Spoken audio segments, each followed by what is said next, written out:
Uber's got drizzled, Wendys and AI, and cookbooks of the 21st century. That's all ahead on this week's Monday Minute. Monday Minute works like this. We've picked out 5 of the most interesting headlines from the last week's news, and we're going to give you our take on it. Are you ready? Let's go.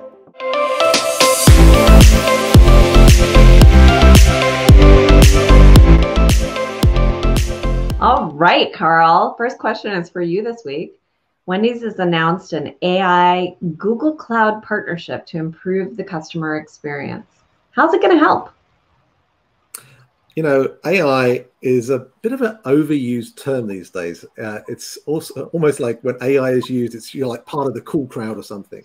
But what Wendys are doing is actually pretty cool, quite honestly, Meredith. It strongly signals that they're going down a path to create some custom tools and take technology very much in-house. But they're working with Google Cloud and the various tools that come with that to help improve the customer experience. It's going to help with ordering patterns through drive-through, looking at the interface through mobile devices, while also introducing interfaces with things like Google Speech and speech-to-text functionality. Now, my attention was particularly piqued by the real-time aspect of their machine learning capabilities.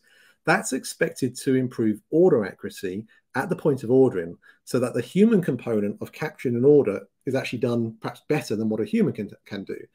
Now, doubters might say, if Alexa is anything to go by, that the human orders still have a better job of actually taking it versus what an Alexa can hear. So we'll see whether Google can actually help Wendys in this regard. But I think it's an interesting one. Now, Wendys were rated the worst on the QSR magazine in 2021 for accuracy on the drive-through study. So they might be hoping that this is their silver bullet in some way. The exciting thing, though, is that it doesn't stop there. You know, building on my Alexa analog, I'm suggesting that from a tech functionality standpoint, it could perhaps help even go down the route of customer recognition. So imagine you're a regular Wendys customer, and when you drive up and you're actually giving your order across, it recognizes your voice and actually then can tell you, would you like to order what you had last time? That's going to be pretty amazing. That could really enhance the customer experience to a new level. And I think if technology like this can improve the customer experience, then Wendys might be onto something pretty special here.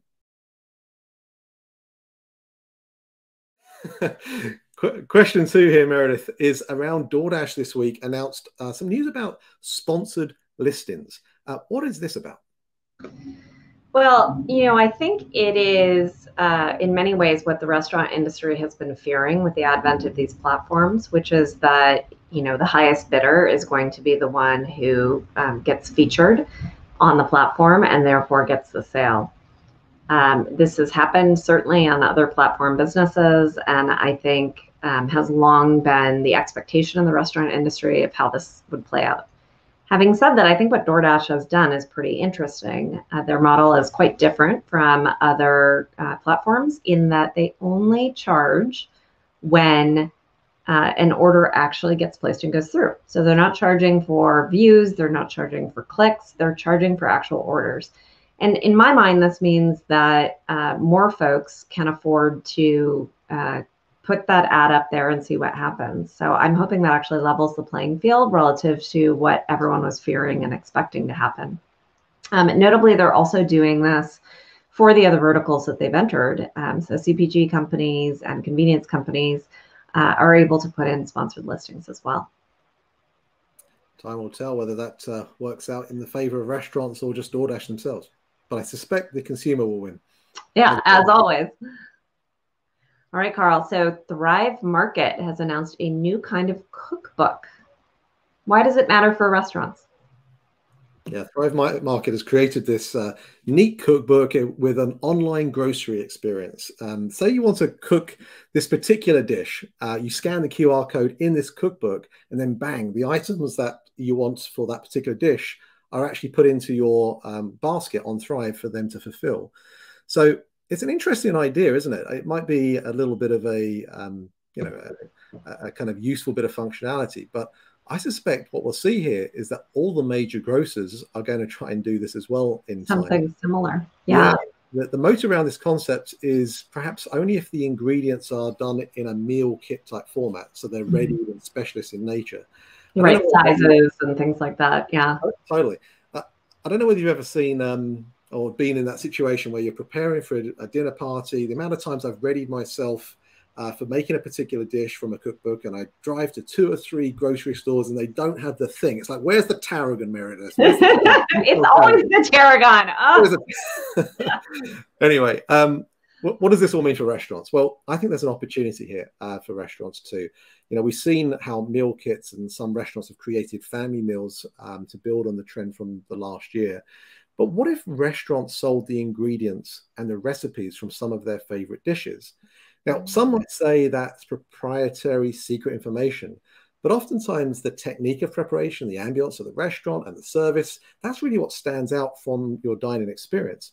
But even if restaurants were able to take some of their simplest menu items with even seasoning blends or sauces already pre-prepared, thereby protecting your proprietary secrets, you know, you're then going to perhaps help readying people for that kind of dinner party occasion.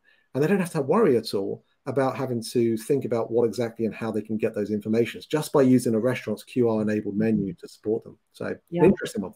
Yeah, I can't even tell you how many restaurant cookbooks I own, an entire shelf full of them. And one of the things I notice about them, and one of the reasons I love restaurants, is because the recipes can often be complicated, right? What makes them so good is that there's so many different things in them. And I love the idea of offering a proprietary sauce or something else with it, because the process of making that sauce is usually pretty difficult. When you're making it for 4 people or 2 people, instead of for 100 people, it's pretty time consuming. Okay, Meredith, question 4. Instacart shopper loyalty has declined and loyalty to grocers has increased, according to a recent study from Barclays. Why does this matter? Yeah, so Barclays did the survey in 2019, and loyalty to Instacart was about 16% of users. It's currently sitting at about 7%, which is a pretty big change. Meanwhile, grocery loyalty has gone from 22 to 29%. So I think there's a couple things going on here. One is just the coronavirus. The user base of Instacart expanded dramatically during the pandemic. And so there's probably some people in the survey who were using it to get through the pandemic, but have no long-term intention of staying on the platform.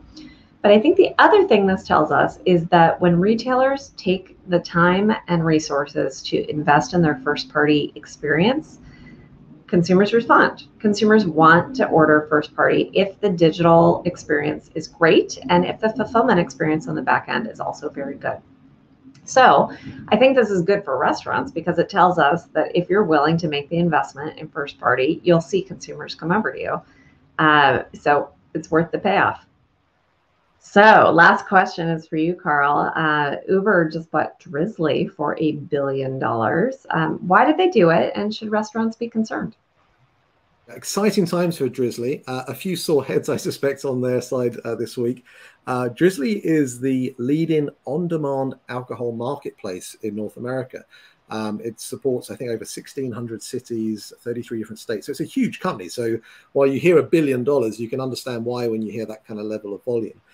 They work with retailers and provide consumers a marketplace across a huge selection of various different beer, wine, and spirits. And I think now by pairing with Uber, we're going to see another step towards consolidation. I mean, a lot of our Monday Minutes in recent weeks have been talking about consolidation in various different ways. I think that's what's happening here. Meals purchased via an Uber are now likely to be upsold drinks to enjoy via a Drizzly type interface.